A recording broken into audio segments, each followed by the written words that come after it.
Hello বন্ধুরা, আসসালামু আলাইকুম। তোমরা সবাই কেমন আছো? আশা করি ভালো আছো। আমিও ভালো আছি। আজকে আমি মুরগির একটি নতুন রেসিপি তৈরি করব। মাংসগুলো আমি ধুয়ে কেটে বেছে পরিষ্কার করে নিয়েছি। এখন আমি মশলাপাতি সব মশলাগুলো দিব, একে একে সব মশলা দিব। প্রথমে আমি আদা রসুন বাটা দিব, আমি দই দিয়ে দিব, গোলমরিচের গুঁড়া, হলুদ, লবণ, মরিচ, ধনিয়া, গরম মশলার গুঁড়া সব একসাথে দিয়ে দেবো। দিয়ে সব কিছু একসাথে মেখে নেব ভালো করে।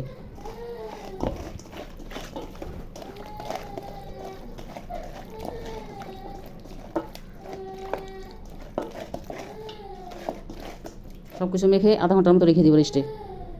তেল হালকা গরম হয়ে গেছে, এখন কয়েকটা এলাচ দিয়ে দিব, কয়েকটা দারচিনি দিয়ে দিব, কয়েকটা লবঙ্গ দিয়ে দিব, তেজপাতা দিয়ে দেবো। একটু হালকা ভেজে তারপর পেঁয়াজ দিব, হালকা ভাজা হলে পেঁয়াজ দিয়ে দিব।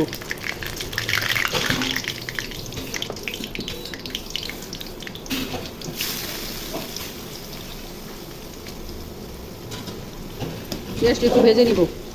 পেঁয়াজটা হালকা ভাজা হয়ে গেছে, এখন আমি মাংসগুলো ছেড়ে দিব,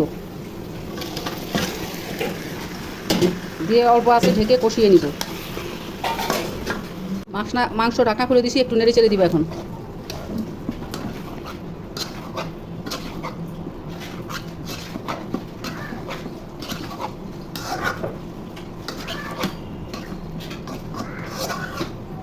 এখন ঢেকে দিব।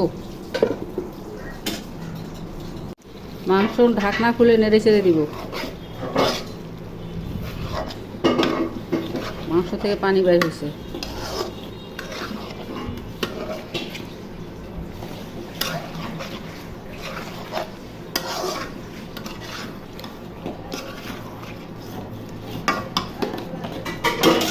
এখন ঢেকে দিব। এখন মাংস থেকে পানি ছেড়ে দিছে। এখন কাজু বাদাম বাটা, কাঠবাদাম বাটা দিয়ে দিতেছি, নেড়ে ছেড়ে দিব।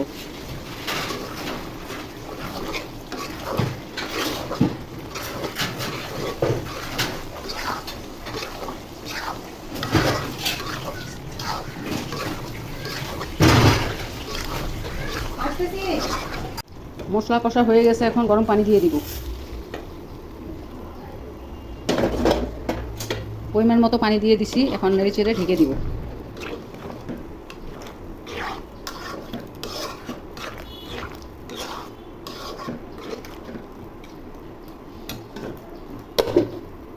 ঢাকনা উঠিয়ে দেখব কীরকম হয়েছে।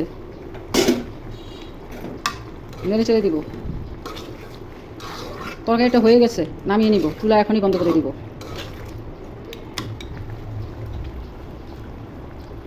রান্না হয়ে গেছে। রান্নাটা ভালো লাগলে চ্যানেলটা সাবস্ক্রাইব করুন, একটা লাইক দিয়ে আমার পাশে থাকুন। খোদা হাফেজ।